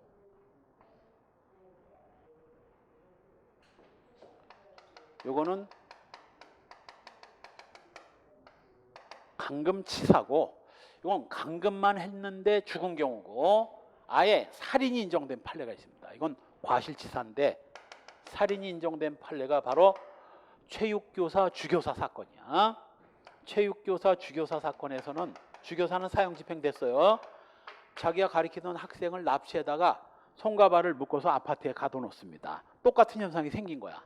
그런데 얘는 살인이 된 이유가 뭐냐면 지금 이 사례는 죄명이 안 나왔는데 이건 감금치사예요. 감금치사고 감금만 하려고 했지 죽일 생각까지는 없었는데 죽어버린 경우고 주교사 사건에서는 주교사가 자기가 가르치던 학생을 손발을 묶어놨는데 도중에 이 자식이 들어와 방에 들어왔는데 애가 의식을 잃고 이제 산소가 공급이 안 되니까 의식을 잃고 거품을 내고 축 늘어져 있으니까 바카스를 입에 보줬는데도 정신을 못 차립니다. 일반적으로 뭐 좀 기절을 했다 할지라도 입에 찬물이 닿으면 깜짝 놀라거든. 근데 이게 의식이 못 차릴 정도는 굉장히 심각한 거거든. 바로 여기서 뭐 애를 죽이고 싶지 않았다면 얼른 병원으로 옮겼어야 되는데 그냥 모포를 덮어두고 나오니까 그 다음날 죽어버린 사건입니다. 이건 뭐야? 이건 감금치사가 아니라 감금죄와 살인죄의 경합범이야. 이건 감금과 살인의 경합범. 감금죄 따로 살인죄 따로 성립되는 거지. 자, 그래서 이게 봉고차였어요. 이 사건은 봉고차에 17시간 동안 묶어놔뒀더니 죽은 경우 감금치사. 손발을 묶어놨는데 뭐 정신을 못 차리는 걸 발견하고 모포를 덮어두고 나오는 바람에 죽었다면 이건 뭐 감금죄와 살인죄의 경합범. 이 두 판례가 비슷하면서 죄책이 달라지기 때문에 시험에 잘 나와요. 그 다음 역시 술집에 나갈 수 없게 감금을 하고 가혹한 행위를 해서 피해자가 이걸 피하려고 창문을 통해 뛰어내리다 사망에 이르게 됐다면 이건 아까 봤던 뭐와 똑같아? 호텔 강간치사 사건과 똑같잖아요. 단지 이건 강간은 아니고 뭐만 감금만 하려고 했는데 죽어버렸기 때문에 이건 감금치사입니다. 그런데 거기 가혹한 행위라는 게 구체적으로 이제 안 나왔는데 줄 긋고 이거 허리띠로 발가벗기고 허리띠로 혁대로 온몸을 때려요.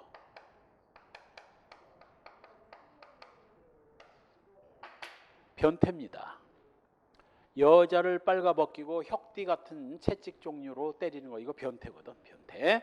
그러니 이 남자놈이 변태니까 그 맞다 창문을 통해서 떨어져 사망에 이르게 됐다면 이건 그냥 감금이 아니라 가혹한 행위까지 했다면 이건 중감금죄에 해당돼. 이건 중감금치사입니다. 시험에 나와서 단일 문제로 이 사례를 풀어놓고 이제 죄책이 뭐냐? 감금죄와 과실치사죄, 뭐 중감금죄와 뭐 과실치사, 중감금치사, 뭐 이렇게 과실치사 이렇게 나왔습니다. 뭐야? 중감금치사.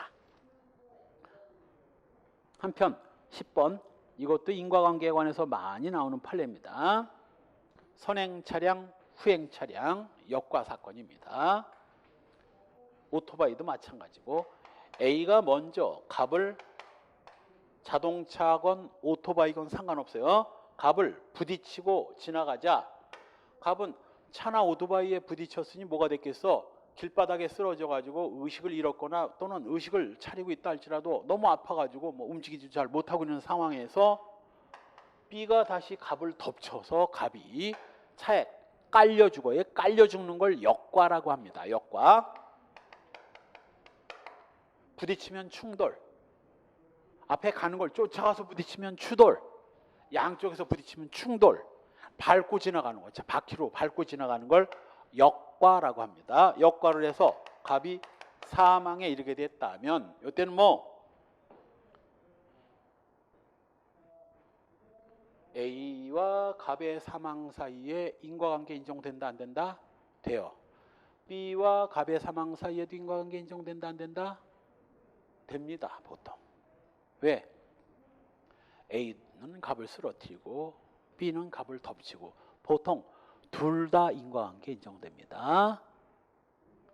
단 이 B한테 인과관계가 인정되려면 적어도 B가 갑을 덮치기 전까지 갑이 살아는 있었어야 돼. 혹시 A가 덮친 뒤에 갑이 죽은 뒤에 B가 덮쳤다면 B는 과실치사 아니지. 이미 죽었는데 이때 갑이 B가 덮치기 전까지 살아 있었다는 것은 누가 어떻게 증명해야 되나? 검사가 피고인이 엄격한 증명으로 자유로운 증명으로 검사가 엄격한 증명으로 증명해야 돼요. 그 증명 못하면 뭐 갑이 살아있었다 볼 수 없고 살아있었다 볼 수 없다면 의심스러울 때는 피고인의 이익으로 무죄 판결 때려야 됩니다. 그래서 무죄가 난 게 대성이 사건이야. 대성이 사건. 대성이가 저 한강다리에서 쓰러지는 사람 차를 치고 지나갔는데 대성이가 접치기 전까지 살아있었다는 증명을 검사가 하는데 실패하는 바람에 무죄가 난 거죠. 그런 예외적인 경우를 빼놓고는 그건 이제 시간차가 많이 있었고 한강 텅 빈 한강다리 위에서 이미 갑이 쓰러진 지 한참 뒤에 대성이가 덮친 경우고 여기처럼 뭐 1, 200m 사이에 덮쳤다면 이건 뭐 당연히 살아 있었던 거고 이때는 두 놈 다 인과관계 인정됩니다. 앞에가 오토바이인 게 두 번째 줄 중간이고 그다음 다섯 번째 줄 중간이 이게 이제 선행 차량 후행 차량 사건이 아니라 이건 중앙선 전도 사건입니다. 이것도 유명한 판례요. 이 사례와 조금 다른 점이 A가 차를 몰고 가다가 갑을 부딪히고 지나갔는데 갑이 중앙선 너머로 넘어진 거예요. 그러니 이쪽 편에서 오던 B가 갑자기 갑이 자기 앞에서 쓰러지니 뭐 밟고 지나간 거지. 죽었어요. 자, 이때는 역시 뭐 A와 갑의 사망 사이에 인과관계 인정돼요 안 돼요? 돼.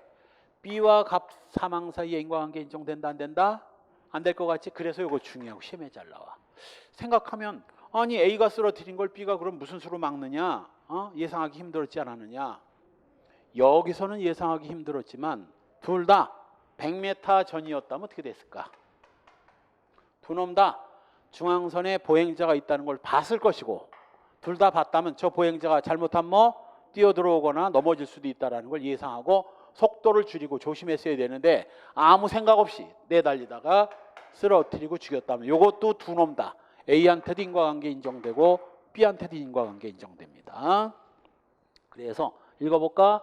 피고인이 운행하던 자동차로 도로를 횡단하던 피해자를 충격해서 피해자로 하여금 반대 차선 1차선상에 넘어지게 해서 피해자가 반대 차선을 운행하던 자동차에 역과되어 사망케 했다면 넘어뜨린 놈도 인과관계, 역과한 놈도 인과관계 인정됩니다.